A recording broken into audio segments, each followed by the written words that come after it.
Evangelho de Lucas, capítulo 23. Jesus diante de Pilatos. Levantou-se a sessão e conduziram Jesus diante de Pilatos. E puseram-se a acusá-lo. Temos encontrado este homem excitando o povo à revolta, proibindo pagar impostos ao imperador e dizendo-se Messias e Rei. Pilatos perguntou-lhe: És o rei dos judeus? Jesus respondeu: Sim. Declarou Pilatos aos príncipes dos sacerdotes e ao povo: Eu não acho neste homem culpa alguma. Mas eles insistiam fortemente. Ele revoluciona o povo, ensinando por toda a Judéia, a começar da Galiléia até aqui. A essas palavras, Pilatos perguntou se ele era galileu. E quando soube que era da jurisdição de Herodes, enviou-o a Herodes, pois justamente naqueles dias se achava em Jerusalém. Jesus diante de Herodes. Herodes alegrou-se muito em ver Jesus, pois de longo tempo desejava vê-lo, por ter ouvido falar dele muitas coisas e esperava presenciar algum milagre operado por ele.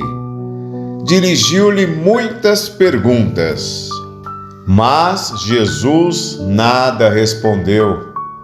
Ali estavam os príncipes dos sacerdotes e os escribas, acusaram-o de violência.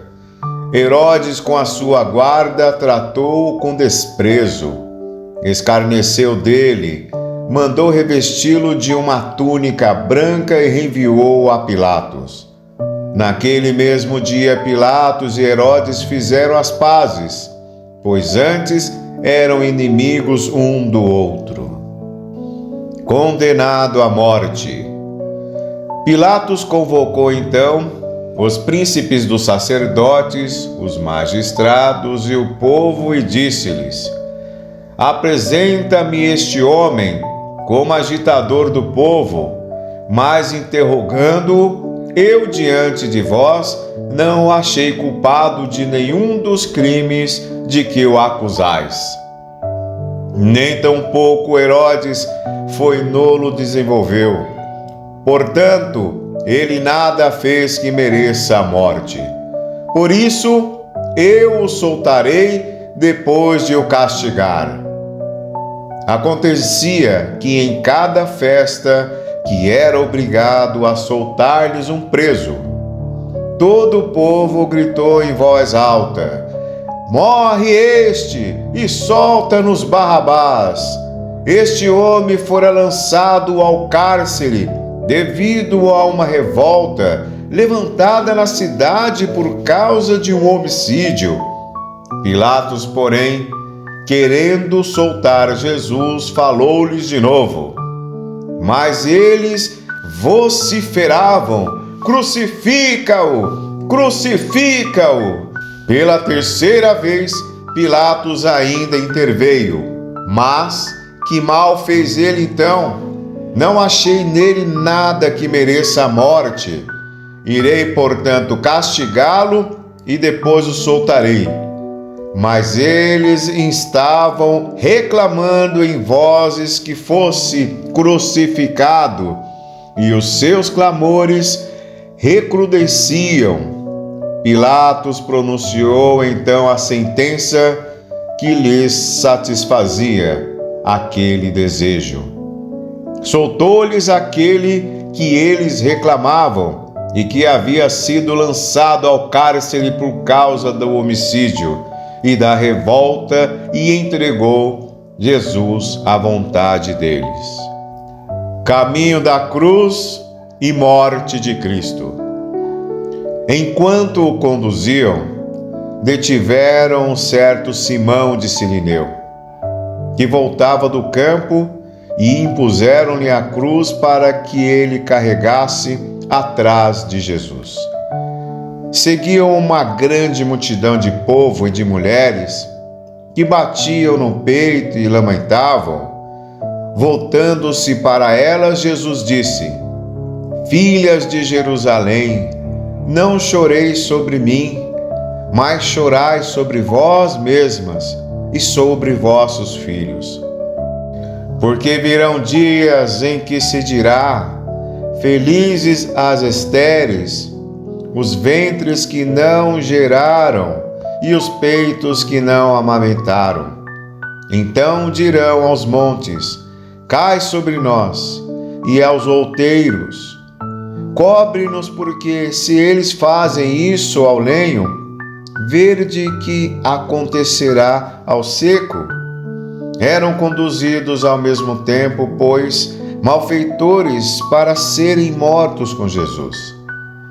Chegados que foram ao lugar chamado Calvário, ali o crucificaram, como também os ladrões, um à direita e outro à esquerda.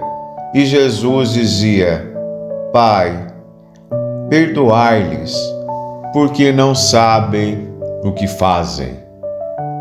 Eles dividiram suas vestes e as sortearam.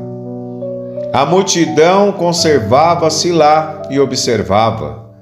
Os príncipes dos sacerdotes escarneciam de Jesus, dizendo: Salvou a outros, que salve a si próprio, se é o Cristo o escolhido de Deus. Do mesmo modo zombavam dele os soldados, aproximavam-se dele, ofereciam-lhe vinagre e diziam: Se és o rei dos judeus, salva-te a ti mesmo. Por cima de sua cabeça pendia esta inscrição: Este é o rei dos judeus. Um dos malfeitores ali crucificados blasfemava contra ele: Se és o Cristo, salva-te a ti mesmo e salva-nos a nós. Mas o outro repreendeu: Nem sequer temes a Deus, tu que sofres no mesmo suplício? Para nós, isto é justo o que recebemos, o que mereceram os nossos crimes, mas este não fez mal algum. E acrescentou: Jesus, lembra-te de mim quando estiveres entrando no reino de Deus. Jesus respondeu-lhe: Em verdade vos digo, hoje estarás comigo no paraíso. Era quase a hora sexta, e em toda a terra houve trevas até a hora nona. Escureceu-se o sol e o véu do templo rasgou-se pelo meio. Jesus deu então um grande brado e disse: Pai, nas tuas mãos entrego o meu espírito. E dizendo isto, expirou. Vendo o centurião o que acontecia, deu glória a Deus e disse: Na verdade, este homem era um justo. E toda a multidão dos que assistiam a esse espetáculo e viram o que se passava, voltou batendo no peito. Os amigos de Jesus, como também as mulheres que o tinham seguido desde a Galiléia, conservavam-se a certa distância e observavam estas coisas. Sepultura. Havia um homem por nome José, membro do conselho, homem reto e justo. Ele não havia concordado com a decisão dos outros, nem com os atos deles. Originário de Arimateia, cidade da Judéia, esperava ele o reino de Deus. Foi ter com Pilatos e lhe pediu o corpo de Jesus. Ele o desceu da cruz, envolveu em um pano de linho e colocou-o no sepulcro, escavado na rocha, onde ainda ninguém havia sido depositado. Era o dia da preparação e já ia principiar o sábado. As mulheres que tinham vindo com Jesus da Galiléia acompanharam José. Elas vieram o túmulo e o modo como o corpo de Jesus ali fora depositado. Elas voltaram e prepararam aromas e bálsamos. No dia de sábado, observaram o preceito do repouso.